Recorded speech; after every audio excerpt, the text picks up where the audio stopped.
नमस्कार दोस्तों, मैं राकेश श्रीवास्तव। हमारे YouTube चैनल में आप सभी का स्वागत है। बिहार में छात्र सड़कों पे उतर आए हैं और वो लगातार आंदोलन कर रहे हैं। इसी आंदोलन के खिलाफ पुलिस ने अपनी कार्रवाई की और सड़कों पे छात्रों को दौड़ा दौड़ा कर पीटा गया। इससे पहले आपने देखा होगा कि उत्तर प्रदेश के इलाहाबाद में भी हजारों की संख्या में छात्र सड़कों पे उतर गए थे और उसके खिलाफ पुलिस की कार्रवाई हुई थी। बिहार में जो आंदोलन कर रहे हैं छात्र, उनका पक्ष है कि जो बिहार में बीपीएससी की परीक्षा होती है उसको नॉर्मलाइज नहीं किया जाए। यह नॉर्मलाइजेशन के खिलाफ वो सड़कों पे उतर गए हैं। सेम इसी तरह का मामला इलाहाबाद में भी हुआ था और उस समय भी पुलिस की कार्रवाई देखने को मिली थी।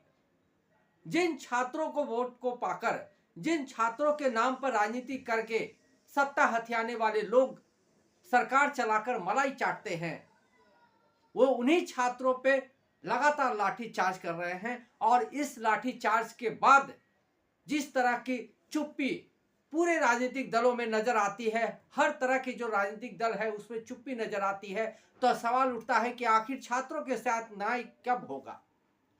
आखिर जो छात्र मांग कर रहे हैं उसके पीछे का उनका तर्क क्या है। छात्रों की मांग है कि नॉर्मलाइजेशन नहीं किया जाए और जो परिणाम आए वो नॉर्मलाइज करके नहीं दिया जाए। प्रशासन का कहना है कि ये इस तरह की कोई चीज होने वाली नहीं है और ये महज अफवाह फैलाया जा रहा है। छात्रों को एक ही सिटिंग में परीक्षा देनी होगी, जबकि छात्र भी यही मांग कर रहे हैं। तो सवाल ये उठता है कि आखिर छात्रों के बीच ये गलतफहमी फैल क्यों रही है। प्रशासन उनके गलतफहमी को दूर करने की कोशिश क्यों नहीं कर रही है। क्यों नहीं प्रशासन आगे आकर छात्र प्रतिनिधियों से बात करके उनकी गलतफहमियों को दूर करने की कोशिश कर रही है। इसी बीच खबर आई कि जो पटना में बिहार के फेमस और देश में भी फेमस है खान सर को गिरफ्तार कर लिया गया। दरअसल खान सर इन्हीं छात्रों के साथ आंदोलन में शामिल हुए थे और वो उनका पक्ष ले रहे थे। खान सर का तर्क है कि जो छात्र मांग कर रहे हैं नॉर्मलाइजेशन की, वो जायज है। अगर नॉर्मलाइजेशन नहीं होता है तो जो पेपर लीक के मामले सामने आते हैं या जिस तरह से चीटिंग के मामले सामने आते हैं वो आम हो जाएगा। उस पर रोक के लिए नॉर्मलाइजेशन का विरोध बेहद जरूरी है।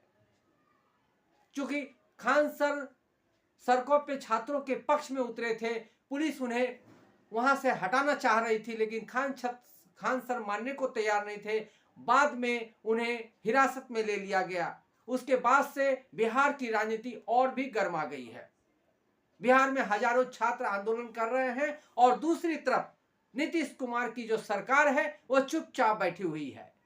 ये वही नीतीश कुमार की सरकार है जो युवाओं के वोट को पाकर बार बार सत्ता की मलाई खाते रहे हैं।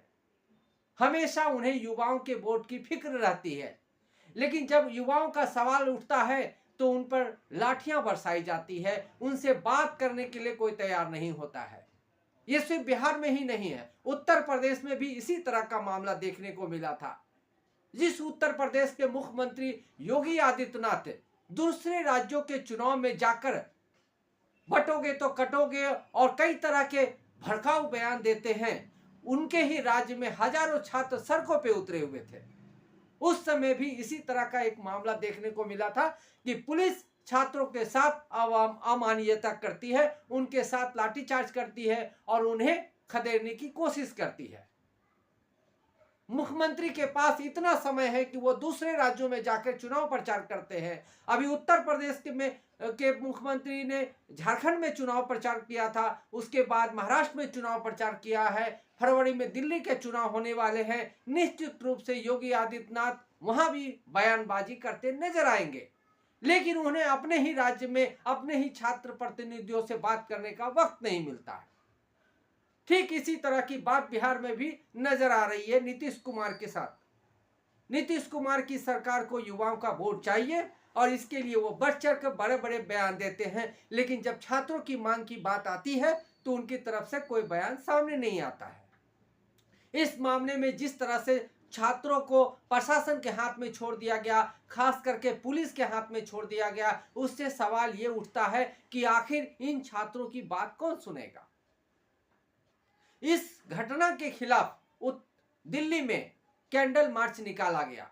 इस कैंडल मार्च में सैकड़ों की हजारों की संख्या में लोग शामिल थे। इसमें छात्र शामिल थे, अभिभावक शामिल थे, महिलाएं शामिल थी।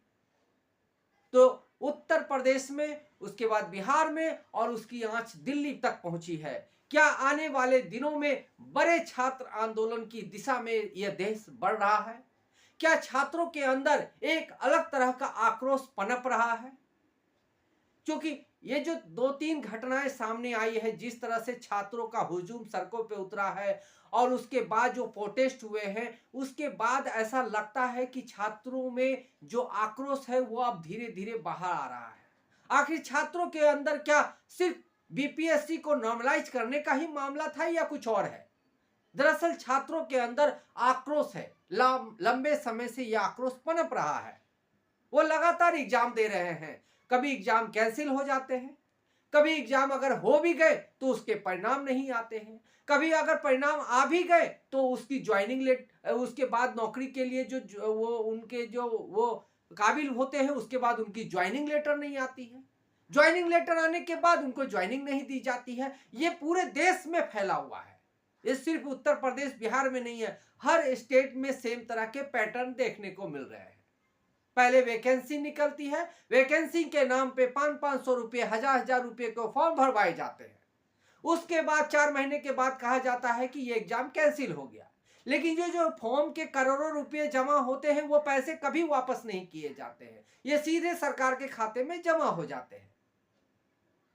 उसके बाद अगर मान लिए कहीं एग्जाम हो भी गया, एग्जाम के डेट निकल गए, तो एग्जाम में चीटिंग हो जाती है, पेपर लीक हो जाते हैं, फिर वो एग्जाम कैंसिल हो जाता है। वापस से छात्र उसी स्थिति में पहुंच जाते हैं कि वो फॉर्म भी भरते हैं, पैसे भी जाते हैं और एग्जाम नहीं हो पाता है। अगर गलती से एग्जाम हो भी गया तो उसके परिणाम नहीं आते हैं, 2-2 साल 3-3 साल परिणाम नहीं आ रहे हैं। और अगर परिणाम आ गए, उसके बाद नौकरी की ज्वाइनिंग लेटर तक नहीं आती है। ज्वाइनिंग के लिए जो छात्र 4 साल पहले एग्जाम दिए थे, वो 4 साल के बाद भी ज्वाइनिंग का इंतजार करते रहते हैं। उनकी शादियां टूट जाती है, उनके आगे का कार्यक्रम रुक जाता है, लेकिन सरकार की सेहत पे इससे कोई फर्क नहीं पड़ता है। सरकार बस खाना पूर्ति के लिए एग्जाम के फॉर्म निकाल देती है, उसके बाद छात्र उसको बड़ी तन्मयता से, उत्सुकता से भरते हैं कि इस बार तो उनका एग्जाम हो जाएगा और इस बार उनके जीवन में नौकरी आ जाएगी, तो जीवन पटरी पे आ जाएगी। लेकिन छात्र इस बात से अनभिज्ञ होते हैं कि ये एग्जाम होगा, उसके बाद उन्हें नौकरी मिलेगी, इसकी कोई भरोसा नहीं है। ऐसे सैकड़ों एग्जाम इस देश में पिछले 5-10 सालों में हुए हैं, जिसके कोई परिणाम नहीं आए, और जिसके परिणाम आए उनमें नौकरी नहीं दी गई। तो ऐसे में छात्रों के अंदर बेरोजगारी और महंगाई के साथ ये जो बार बार एग्जाम देने के बाद नौकरी नहीं मिलने का जो दंश है, वो उनके अंदर आक्रोश पैदा कर रहा है। यही आक्रोश सड़कों पे अब नजर आ रहा है, कभी दिल्ली में, कभी उत्तर प्रदेश में, कभी बिहार में। संभव है कि आने वाले दिनों में अगर इस पे लगाम नहीं लगाया गया तो और भी मुश्किल हालात पैदा हो सकते हैं। नीट के एग्जाम तक में पेपर लीक हो चुके हैं, जबकि शिक्षा मंत्री धर्मेंद्र प्रधान कहते हैं कि इस तरह का कोई मामला नहीं आया है, जबकि इसके सबूत भी सामने आ जाते हैं। सरकार जब मानने को ही तैयार नहीं होती है कि इस तरह का कोई मामला आया है, तो फिर वो इसका हल निकालेगी कैसे? एक तरफ तो बिहार में छात्र सड़कों पे बैठे हैं, वहीं दूसरी तरफ दिल्ली के बॉर्डर पे किसान आंदोलन कर रहे हैं। न बिहार में सरकार के काबू में छात्र है, न दिल्ली में किसान सरकार के काबू में है। दोनों तरफ से मांगे हो रही है और इन मांगों को लगातार अनसुना किया जा रहा है। किसान के पिछले आंदोलन में जो मांगे रखी गई थी और जो सरकार ने मानी थी, उन एक भी मांग को सरकार ने पूरा नहीं किया। सरकार की इसी वादा खिलाफी के खिलाफ अब किसान सड़कों पे उतर गए हैं और लगातार सड़कों पे जाम रह रहा है, आम लोगों को परेशानी हो रही है, लेकिन सरकार की सेहत पे कोई असर नहीं आ रहा। दिल्ली के जो बॉर्डर है, वहां पर तनावपूर्ण स्थिति बनी हुई है। बार बार बातचीत के माहौल बनते हैं और बिगड़ते हैं। कभी किसान मान जाते हैं, कभी सरकार नहीं मानती, और कभी सरकार मानती है तो किसान नहीं मानते हैं। स्थिति ऐसी बनी हुई है कि वहां कभी भी कोई बड़ी घटना हो सकती है, लेकिन सरकार को इससे कोई लेना देना नहीं है। सरकार को सिर्फ आश्वासन दे देने हैं और किसी भी मामले को वो तब तक खींचती है जब तक वो बड़े परिणाम में बदलने की स्थिति न पैदा हो जाए। पिछली बार भी आपने देखा होगा कि किसान आंदोलन के दौरान जिस तरह से हिंसा की घटनाएं लगातार सामने आ रही थी, उसके बाद काफी समय के बाद सरकार हरकत में आई और बातचीत के टेबल पे आई। सरकार लगातार मामले को उपेक्षित करती है, उसे इग्नोर करती है, और जब ये पानी सर से ऊपर बहने लगता है तब जाकर वो बातचीत को तैयार होती है।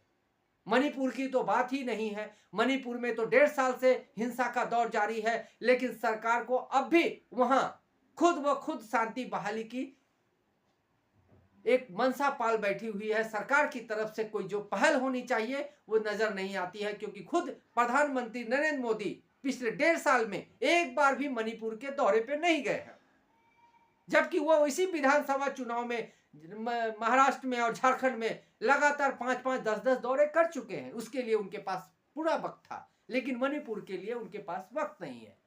अब चूंकि जो बिहार में छात्र आंदोलन कर रहे हैं, उन छात्रों के सामने कई तरह की समस्याएं हैं। वो लगातार वो ऐसे वर्ग से आते हैं जो मिडिल क्लास के हैं, जिनके पास पैसे की दिक्कत होती है। वो किसी तरह से परीक्षा देकर एग्जाम निकालकर अपनी नौकरी करके जीवन स्थापित करना चाहते हैं, लेकिन जिस तरह से नॉर्मलाइजेशन का मामला सामने आया और जिसके खिलाफ छात्र संगठन छात्र बैठे सड़कों पे, उसे लेकर सरकार का उपेक्षापूर्ण रवैया और पुलिस का डंडा भांजने का तरीका ये बवाल पैदा करने के लिए काफी है। फिलहाल बिहार में मामला शांत है, लेकिन बिहार की आंच दिल्ली तक पहुंच चुकी है। आने वाले दिनों में अगर इस मसले को हल नहीं किया गया तो ये दिल्ली तक पहुंचेगी, और उसके बाद पूरे देश में अगर आक्रोश की आग सामने आती है तो इसमें कोई दो राय नहीं।